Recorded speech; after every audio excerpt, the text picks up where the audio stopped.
ஜட வயசு கட்டி கட்டி போட்டது நியாயமா? ரெண்டு மொசக்குட்டி என்ன உத்து உத்து பாக்குது நியாயமா?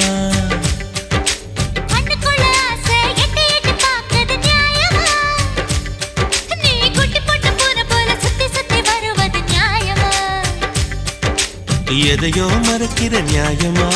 எதுக்கோ அலையிற நியாயமா? பஞ்சா பறக்கிற நியாயமா?